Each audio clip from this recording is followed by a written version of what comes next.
Well, welcome back to TechNest, everybody. Today we have Luke Hejl, the CEO and co-founder of TimelyMD. Luke has had an incredible entrepreneurial journey throughout his lifetime. Most recently, that has been highlighted with a new $60 million investment from JMI Equity to help scale TimelyMD. So, Luke, I would love for you to kind of tell us a little bit about yourself and where your entrepreneurial journey started. Yeah, well, thanks for having me, Devin. I appreciate the opportunity to talk with this group today. So, I guess I have entrepreneurial blood. My dad was an entrepreneur, and so was my grandfather. And it's not something I gave a whole lot of thought growing up, what they did, or even as I was, studying in college. I really studied business and advertising and public relations and did a number of things in those areas as I started my career, but learned after being recruited into an early stage company that I liked building companies and helped someone else do that and had a lot of success there and a lot of fun also. And so that's really where I learned I was an entrepreneur. And then if I look way back, it's funny the what you guys picked for the title of this, rocks and rabbits or whatever, which was something I said in a tech or think. But I did, yeah. I've always looked for opportunities to do something and make a few bucks, and that's just how my mind works. So excited to share a little bit about my journey here today. Yeah, wonderful. And I mean, so let's start back at that first company you were recruited to help build. What did that look like? Were you coming from a corporate background and that was your first, taste of entrepreneurship? If so, what were kind of your first lessons learned from that? What really threw you for a loop, and what do you think you did really well that first company? Yeah, so when I was recruited into Doctors in Training as one of their first employees, I was working in advertising. And so at the time, I was working on a high-tech client. I had done a bunch of stuff, consumer facing, worked in a number of really cool brands over the years in my advertising career, like MTV and John Deere and Dell and lots of different things. Well, the cool thing about that is you learn so much about different types of businesses and different segments of business that you just end up absorbing a whole lot. And so advertising is a very fast-paced environment where you're just consuming constantly, but also have a huge expectation to, after consumption of that, return something really great from a strategic standpoint. And so I think it was a good kind of training ground. I really think I'm always attracted when we're recruiting to people who have spent some time working in advertising, just because you learn so much working in an environment like that. So anyways, I got recruited into Doctors in Training, and it was a medical education company. And we were taking what was, a course that was being done primarily live, taking it online and selling it to med students all across the US. We saw quick success in the way that we positioned the product, in the way that we priced the product, in the way that we marketed the product.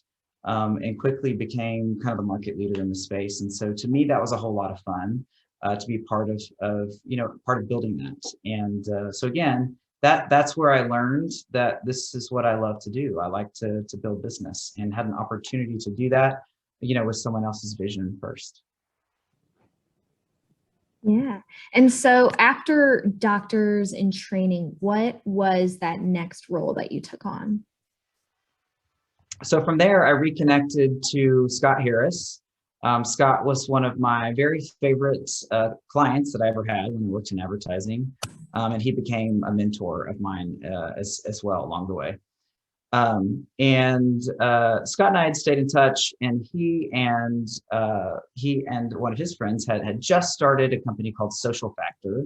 And they were looking for someone to come in and really help operationalize it and be the general manager. And so I decided to kind of hop on that train with them and really helped build out that company pretty close to the ground up, and really enjoyed that opportunity of being the general manager, but then moving into the role of CEO as the company continued to grow. So I think a lot of the there's a lot of things to celebrate along the way, and a lot of opportunities, growth opportunities that I experienced in learning, handling new situations, whether it be personnel situations, strategic growth, opportunities, looking at how we position ourselves in the market, managing cash flow, all those type of things, some of which I had not experienced to the extent that I was leading a company like that. So learned a whole lot in that opportunity, and had an opportunity to work with Scott again, who I mentioned.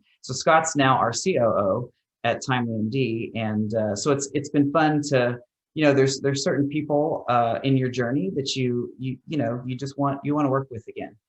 So William's on that list. William's with us here today. And we work together at Social Factor as well. And so I think it's real important. One of the things that you should always think about is your network anywhere you are, because you never know where you're going to end up, working with someone again or crossing paths with them in some way. Yeah. And you said that Scott became one of your mentors. What were you looking for in that point of your life in a mentor? Well, so Scott was very successful in his career, and he was leading marketing for a communication technology company, and they were headquartered in Austin. He was one of my clients. He also was he's about 10 years older than I am, and so a couple of years ahead with his family and kids as well, and also is a Christian. And so all those things combined, I enjoyed spending time with him, really made him someone that I wanted to continue to spend time with, both from a business standpoint and a personal standpoint to learn from. And, he continues to be a good friend and mentor of mine as we're growing this company together. Cool. And then, one of my other questions that I had bouncing off of, always be thinking about your network. I think that's one of the things that is very common right now about people trying to grow their network. And, everybody kind of has their own way of doing that. But how did you specifically go about growing your network? Did you keep up with certain people? Were you going out to a bunch of networking events, or did you stay super industry specific? What was your strategy for that? Yeah, I think my strategy for networking has always been to just look for opportunities to meet new people. And I try to do that through the lens of, what's in front of me. What am I trying to accomplish right now? So right now it's growing this business. And as I meet people and identify mentors, you might just spend a few minutes with someone and really realize that they could be hugely beneficial to you or your business or someone else within your company. And so just asking the right to reconnect with them. And sometimes it's asking them to connect you with someone else. And I think there's a lot of power in that. I am very open about, I think that my superpower is surrounding myself by really great people. And if you can do that well, people that, maybe on payroll working with you, or mentors that are just willing to spend time with you. I have a number of people, even as I, was working to start this company, some of which I met as I was raising capital and looking for, opportunities to meet with people who might invest in what I was doing. But along the way, they became other mentors as well. And so some of them, have agreed to spend some time with me each quarter. They ask me tough questions about what we're doing and where we're headed and what are the biggest challenges and what are what's right in front of us and what's the opportunity look like and how are we doing meeting our goals. All of those things really help to continue, sharpening what I'm doing. So I couldn't be more of an advocate of surrounding yourself by great people, both that you're going to work day to day with and also from a mentorship perspective. Yeah. And I think we talked about this the last time when Hayden was interviewing you and we were going through some of these questions, but, what do you think it is about you that draws other people in to continue working with you? Has that changed over the years? Is it your leadership styles? Is it, your values? Like what guides you as a person that people want to be around?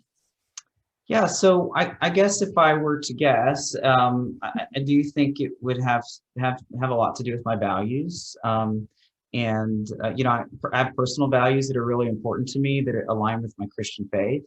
But at the same time, you know, those values align with a lot of people in the way that they think about life and business in general, whether they, you know, share my faith or not.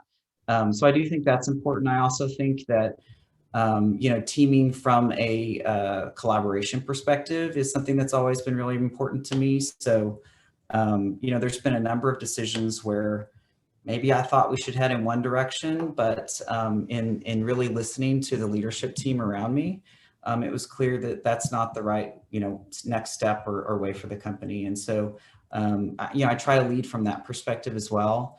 I guess something else that's important to me as well is, you know, really applauding a job well done. And so I think it depends on who you ask and what day or what quarter on how I do at that. But that is because I've received feedback both ways, right? People feel unappreciated, and then I get feedback that I'm really great at making people feel appreciated. So it just, you know, it depends on, well, I will say that is important. Whether I pull it off well all the time or not, I would say that's a really important kind of value or quality that I think is real important in leadership. And to steal something that one of my co-founders says, what he says about leadership, he says, being a leader is when people want to follow you. I think he said something like that. And I think that's a great way to look at it. You know, you're a good leader if you have a lot of people who are wanting to follow you. And I guess I would also say that I try to be introspective and think about my leadership style and ask for feedback as well. So sometimes I don't like the feedback, but I do ask for it frequently, and I get it, the good and the bad. And I really take that in and do some critical thinking about what I hear. Wonderful. And there was something you said earlier that I want to tie back to and really get your thoughts on. You know, when you started at Social Factor, you had a background in advertising, and then was that your first transition to, you know, outside of advertising and getting into the CEO realm? You know, if it was, those are almost not completely different skill sets, but you're pulling on so many other factors as well that I can definitely see how advertising helped in that. But for a lot of, you know, first time founders, when you become a CEO, you're relying on skills that, you know, you could have 10 people helping you on, but it's just you. So when it was you as CEO, what were some of the things you did to learn how to become a CEO, transitioning out of a single role in a single department into, you know, somebody who had to do a little bit of all of it?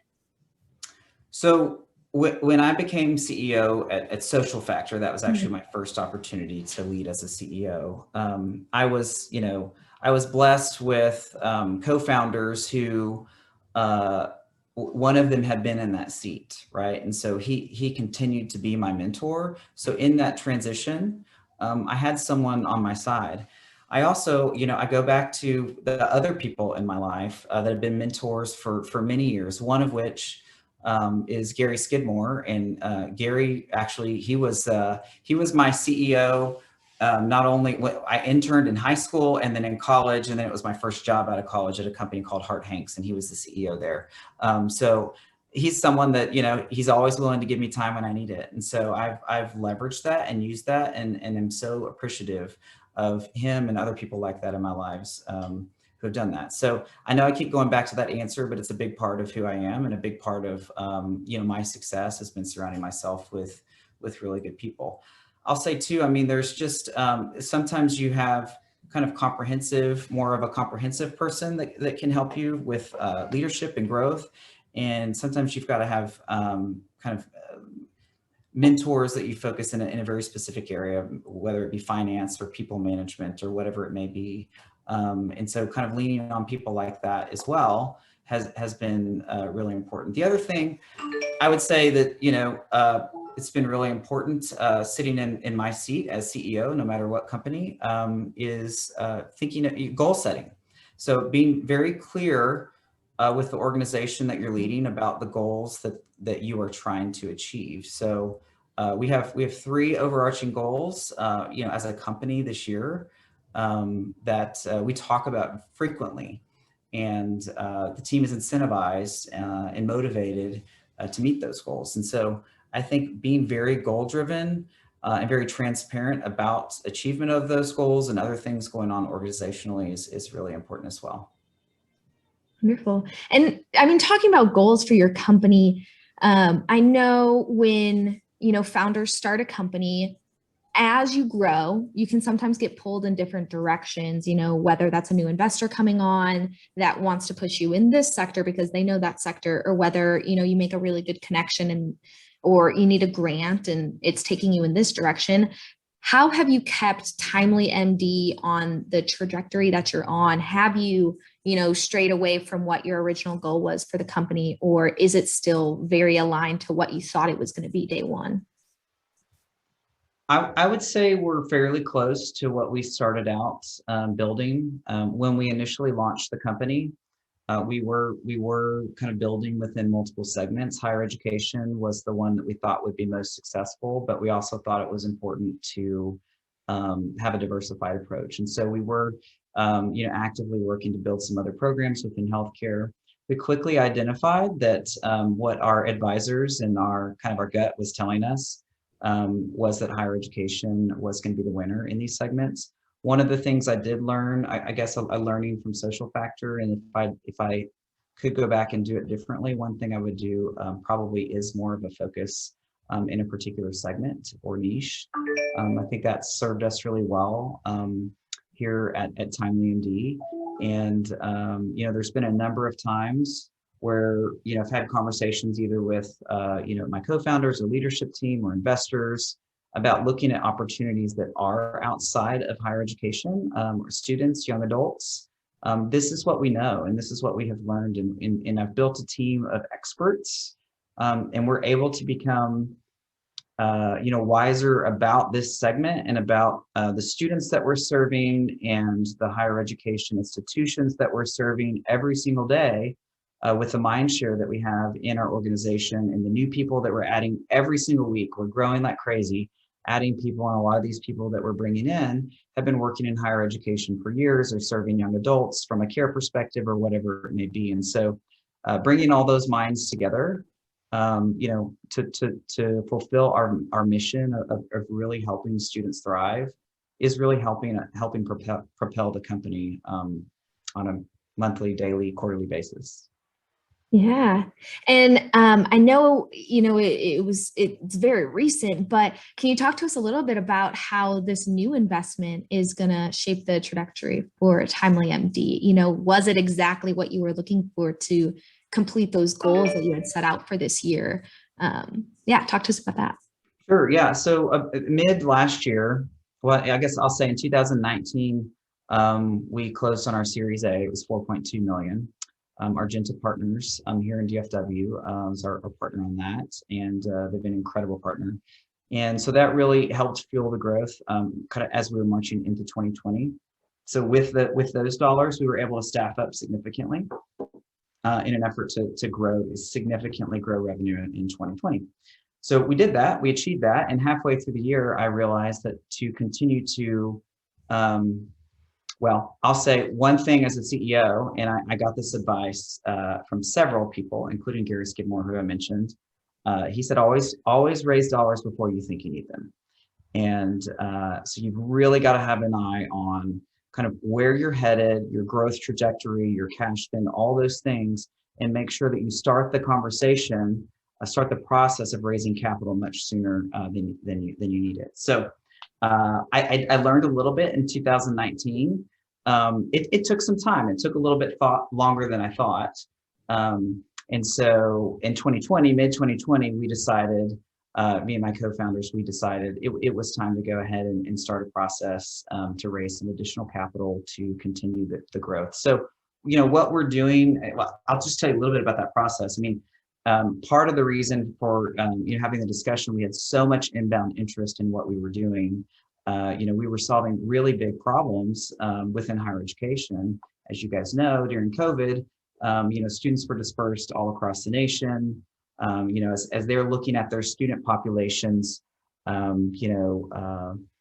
loneliness and anxiety and topics like that were very top of mind for students, and were significantly affecting students' ability to to participate in academics, which was affecting their performance and things like that. And so higher education has always done a great job of investing in their students and making sure that they have solutions available to them. So really what COVID did was it accelerated adoption of telehealth, I think broadly, among, everyone in the world by probably 4 or 5 years. So we planned for big growth in 2020, but we certainly exceeded the growth that was planned. And so with that inbound interest of all these groups that were interested in investing in us, we met quite a few, and we reached out to a few as well. JMI was, who is the partner that we selected, JMI Equity. They were inbound, and I knew I had a hunch in the first conversation from a values perspective, from a transparency perspective, from a ability to tell stories of other portfolio companies that they had supported, advised, provided resources for, and had great success, that they were going to be a good partner. And sure enough, we went through the process with them, and they have been a tremendous partner to date.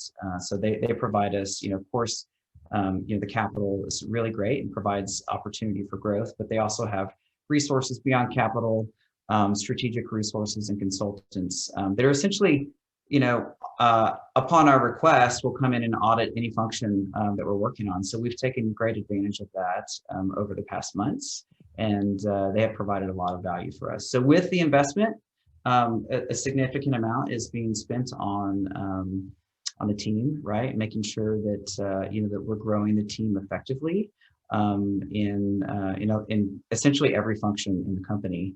We have significant growth, and then also from a technology perspective, there's significant investments that are being made into technology. And so with these dollars, it allows us to be very innovative and look at the market. And look at the needs of the market, which is an area that our team really excels as well. Again, being very focused on this niche of higher education, and look at and see how can we serve students better. What are problems that that higher education is trying to solve? What are as we look at kind of the whole health of a student, of a young adult, how can we continue to support that health in partnership with higher education institutions? And so that thinking goes in a number of directions. And so it's really great to have the capital that we need to continue to foster that growth. Yeah. And as you were talking about, what everything TimelyMD is going through right now, I realized that I know TimelyMD pretty well now, but would you be able to give just a quick overview of, what its mission is, what it does, and when you started it for everybody here today? Yeah, sure. So first time I ever really gave much thought to telehealth was in 2015. I was at South by Southwest in Austin, and I just, walked, my day was full, and I walked into one of the things I selected for my agenda for the day was a panel on virtual healthcare. And it was just eye-opening what was already being done back in 2015, and there was lots of data and metrics were shared about that. We're marching towards a lack of primary care providers and the efficiencies gained. Other changes that were happening in the world, the convenience factor, all those things. So I couldn't stop thinking about it.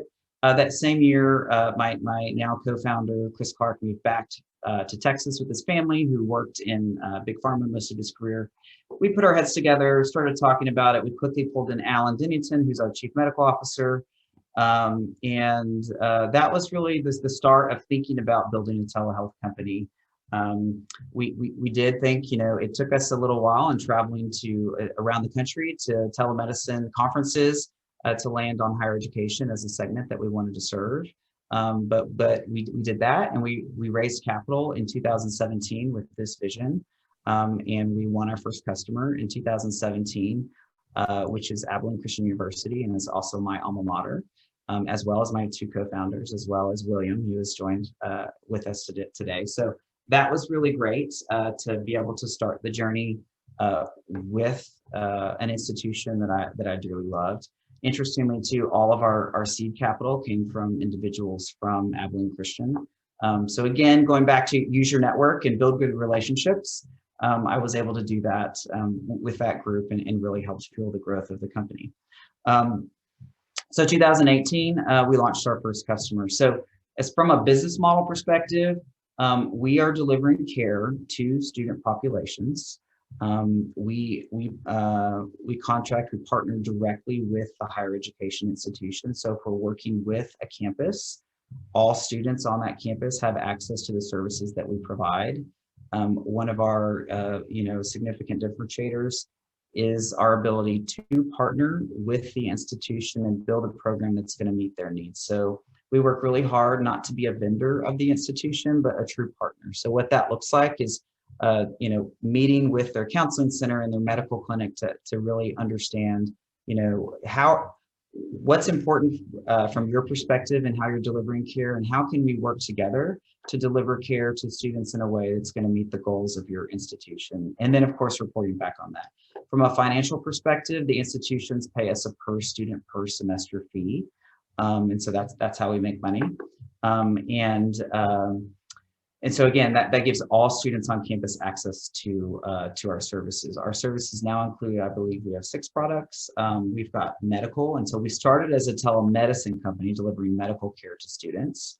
And the problem that we were solving was that many times students weren't able to get into the medical clinic on campus quickly, or they just simply weren't willing to walk into the campus clinic for whatever reason. Many campuses have great medical facilities, but for sometimes it's valid maybe, and sometimes it isn't. Students aren't willing to go there because of something that their friend said. So we have found that many of the students that we're serving actually have never stepped foot in the medical clinic. And so we're thankful to have a solution that's really broadening care options to students. Our second, we quickly identified after we launched our medical product that there was a mental health crisis in the United States, certainly among young adults. There's a number of reasons for that. That's a whole nother topic. But this is real. And any of you guys who have children or friends or colleagues that are that age, it's very real. And so we identified that many times the problem we're trying to solve here is that many times it was a 2 or 3 or 4 or 5 week wait to get into the counseling center. And so if you think through the lens of someone or a student or a child that you have, it's not okay. And so our goal was to build something to increase access to care. And so we have two mental health products that we started with. One is called Talk Now. It's immediate emotional support. So the students can essentially pull out their phone, open up the app, be talking to one of our mental health providers within minutes about anything they want to. And so they can talk about anything from, my roommate keeps stealing my Cheetos and that really upsets me, to relationship issues, to grief issues, all the way to, suicidal ideation or intent, which we see quite a bit of as well.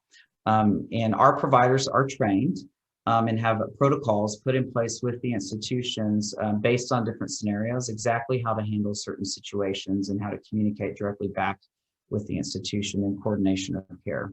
We also have a scheduled counseling product as well. And so that is just like it sounds. You select the provider that you want to speak with, and you can have ongoing therapeutic counseling with them. We just recently added this past semester, or actually in the fall rather, we added psychiatry, we added health coaching, and we have a new product that we call Success Now as well, that is intended for faculty and staff on campus to be able to reach out and talk to one of our mental health providers about any student-related issues. So if they are trying to assist a student and are a stakeholder in that student's life, and they don't know exactly what next step to take with that student, they can call our mental health providers 24/7 and get some advice on what that next step might be. And again, our providers have access to kind of a playbook or in really resources that are available on that campus for their students. So sorry, that was a very long explanation of all of our services, but hopefully that gives you a good explanation of who we are and what we do.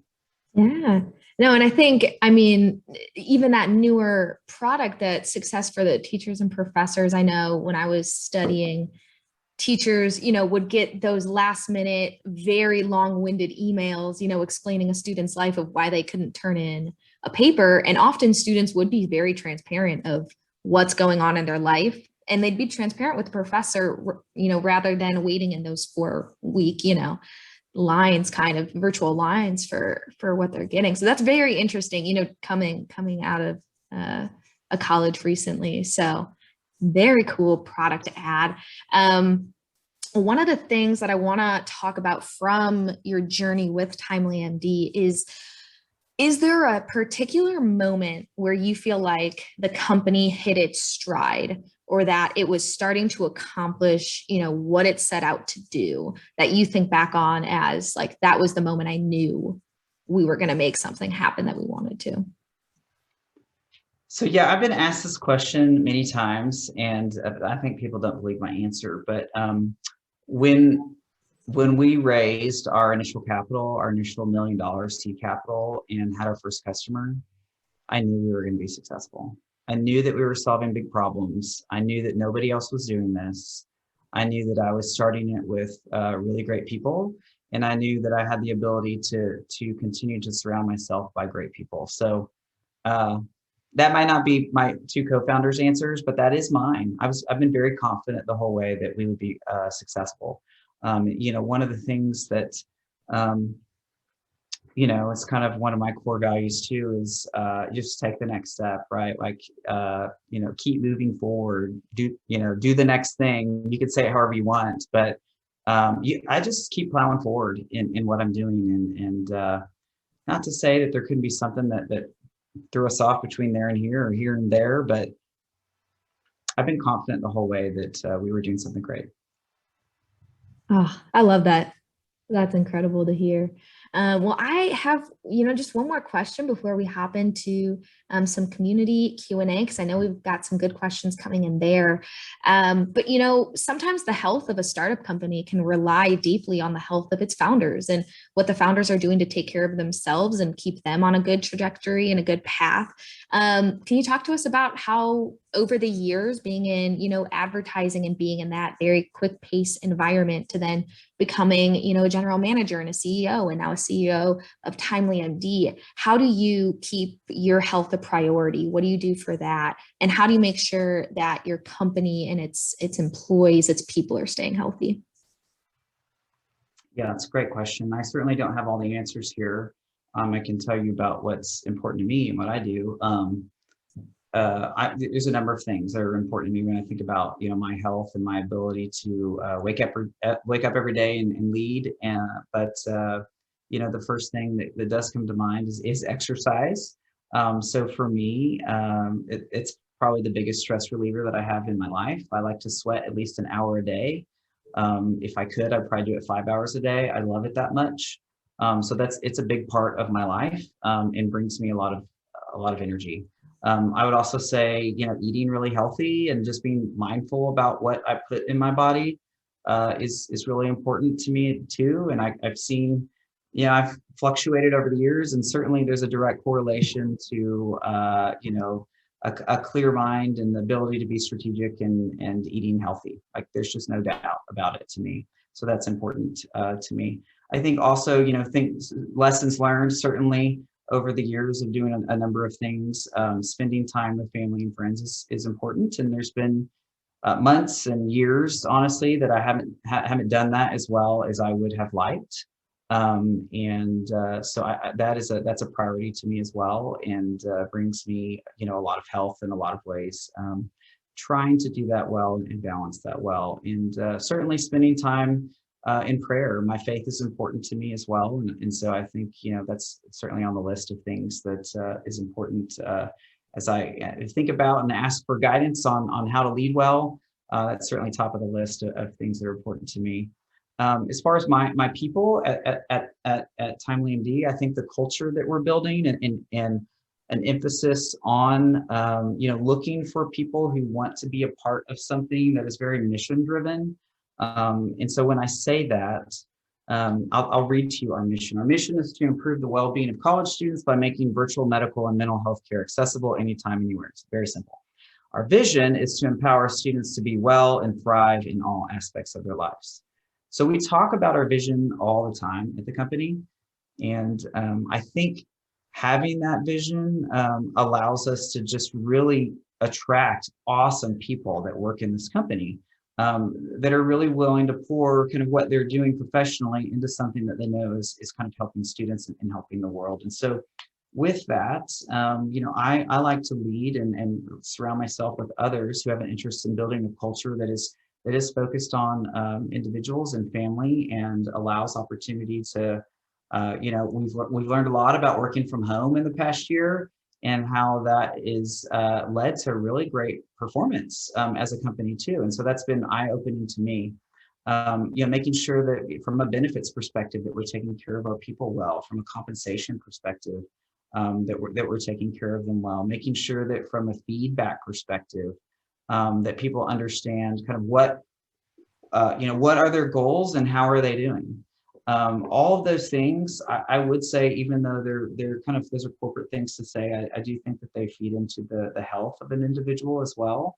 Creating an environment that does those things well. So certainly there's areas of opportunity for growth in any of those things that I just mentioned.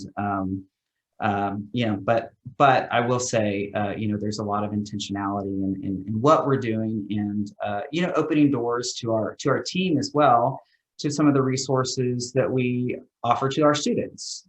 So making sure that our team has access to things that they're going to help them be healthy in their lives. That's important to me. So, well, wonderful. Well, that actually bridges really well into some of these, hiring people and growing your team questions that we have in the chat. So I'll jump over to those, but thank you for answering my questions. I appreciate that. Let's see. So the first question in the chat is, how do you go about hiring people for positions when you don't necessarily have a good fit in your immediate network?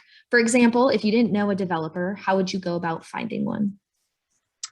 Great question. Man, I have done so many things over the years. So I can share, I guess, a couple of things that are top of mind. I have, when I'm looking to grow the team, I've got my antennas up all the time when I meet people. So Lisa's actually a good example of that. Lisa and I had we had crossed paths multiple times, being in similar industry in town, here in Fort Worth. And so as we were getting some traction and needed, someone with her skill set, reached out to Lisa to have a conversation, right? And here she is, right? She's still, she's doing great things for this company. So I would say I always have my antenna up when I'm looking, but I guess that wasn't the question because she was in my network. If I don't have someone in my network, sometimes you can go to your network and ask them, hey, do you know someone who'd be a good developer?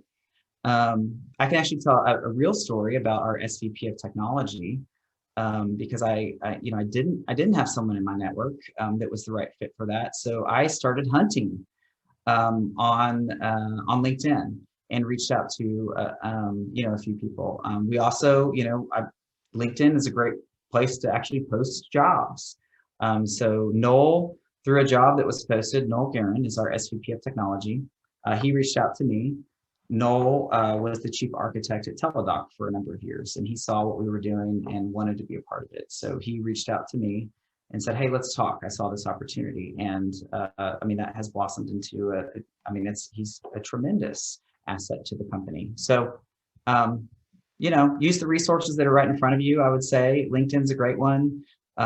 Certainly ask your network. And then as of, this past year, because we're growing so quickly, and because we have a really strong focus on finding the best people that we can find. And also, again, I'll say, COVID has really changed things, and we've all been working remotely. It's opened my mind, my whole leadership team's mind, to looking at talent pool all across the United States.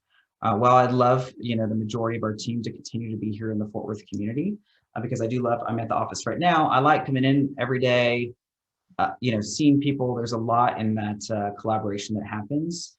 We found some really great people who are doing great things all across the United States. And so because of that as well, we were working with a number of really great recruiting teams to find some of the sharpshooters that were added to the team. Awesome. And then another people building question was, what do you think is most effective, or what do you think is one of the most effective ways to help your employees grow in their weaker areas? It's a great question. I think the first thing that comes to mind is transparency, and being thoughtful about identifying that growth opportunity.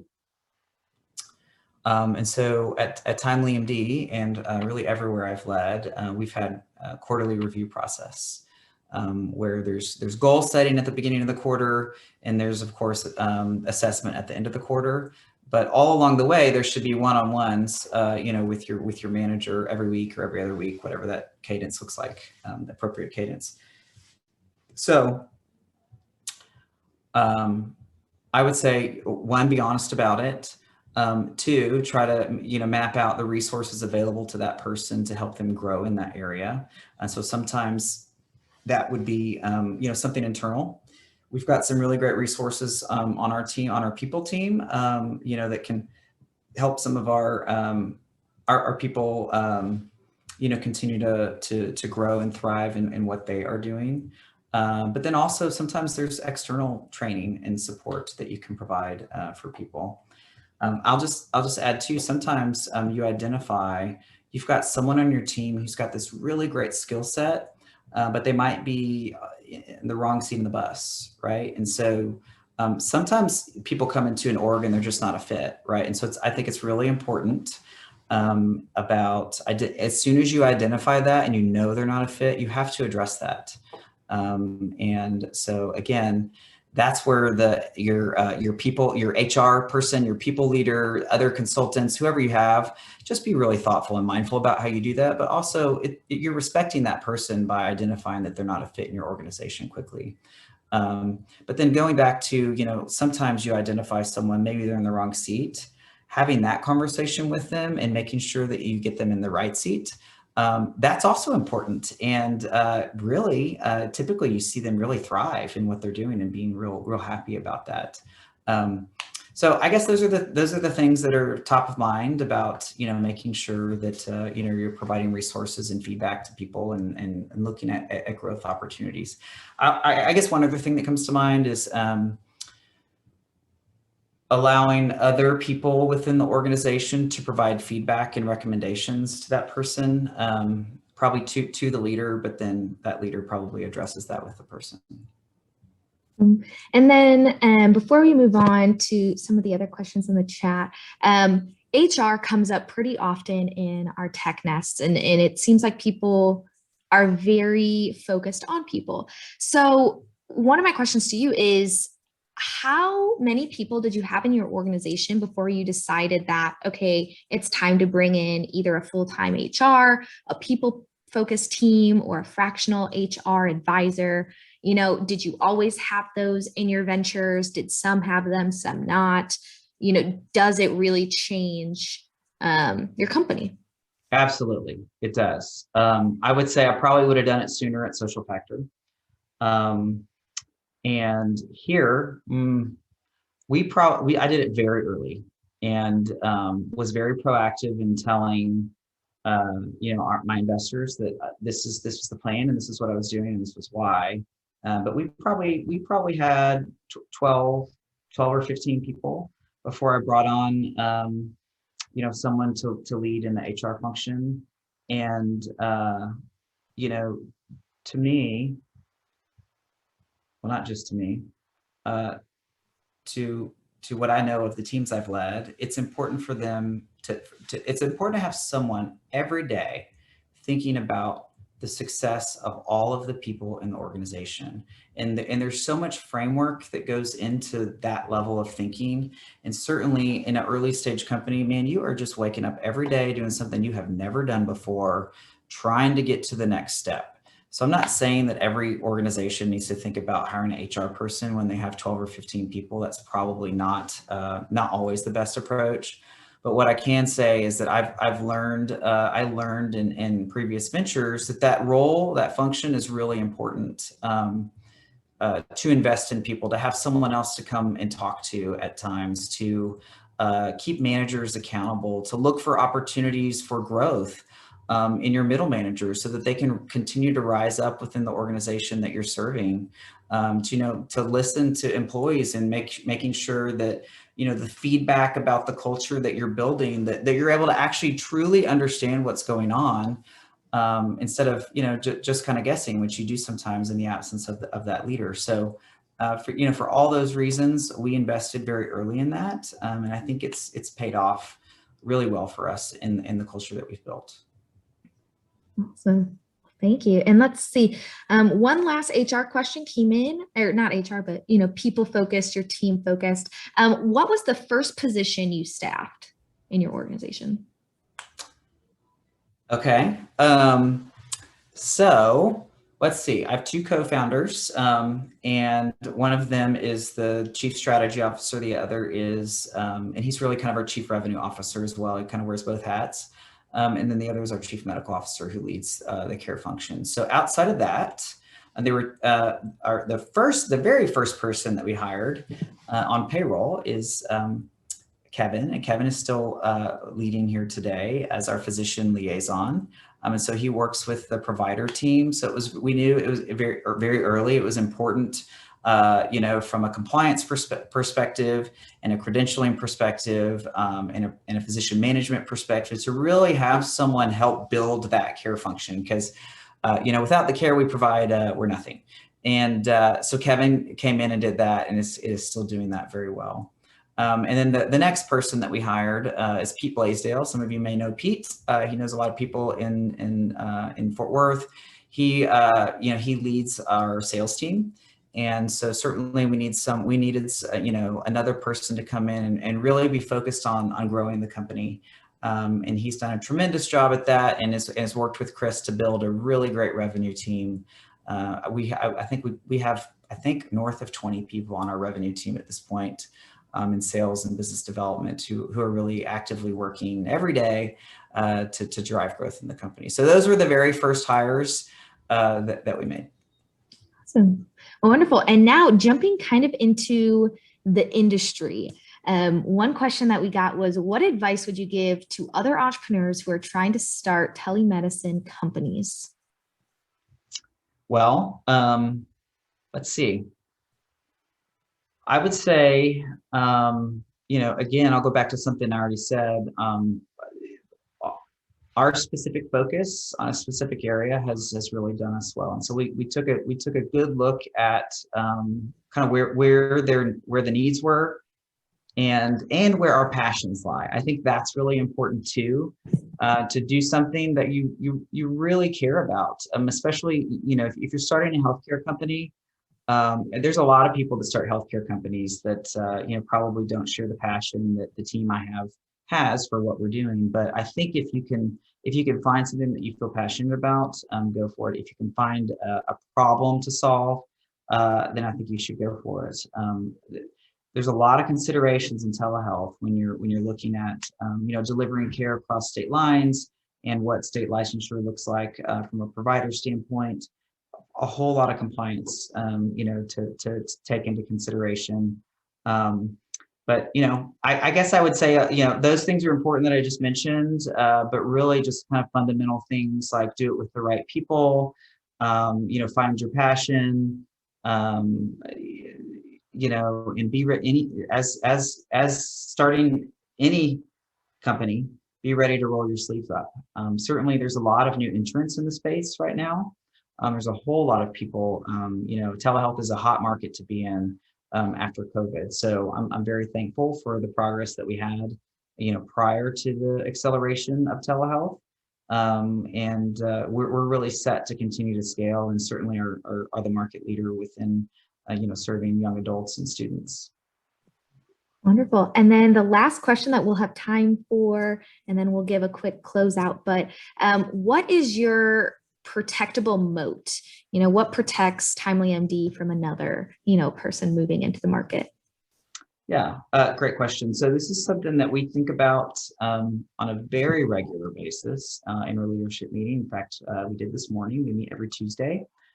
And, there's a number of things that that we have right now, that are part of our moat. So the on-demand nature of some of the mental health visits that we're delivering, certainly unique to who we are. The way that we're working with institutions to understand kind of the needs of their campus and building a program that fits around the care functions that are already in place, very unique to TimelyMD. The way that our campus marketing team is building relationships on campuses, and not just geofencing with Facebook ads and throwing it direct mail pieces and banners and dorms, but like so much more than that in the way that we're speaking to and with students to help them understand the access to services that they have. If you look at kind of where we started with medical visits and how we continue to innovate in the way and identify the needs of the market, I would say all of these things are part of our moat. Could someone else chase us and do these things? Well, certainly there are people doing that. There are groups doing that. There's one company in particular who they actually have webinars and say we're just like TimelyMD. And so in some ways it's flattering, in some ways it's just kind of funny and silly, but our commitment is to continue to innovate in this space at an accelerated pace to ensure that we're serving students better tomorrow than we are today. Wonderful. Well, Luke, thank you so much for being here today and answering all of our questions. We were so excited to bring you in and get the story of not only your entrepreneurial story, but how you're changing the world through TimelyMD. So thank you for sharing your time with us, your insights, your lessons learned. Everybody, I hope you have a very safe and healthy week. I just put the link to the next Tech Nest in the chat, so feel free to view it there. But it's right at 5:30, so we can all hop off. But thank you for coming back to Tech Nest. And if everybody would like to give a little round of applause for Luke, everybody have a great week. Thanks for having me, guys. I enjoyed speaking with y'all. Thanks for the good questions. Wonderful. Thank you, Luke.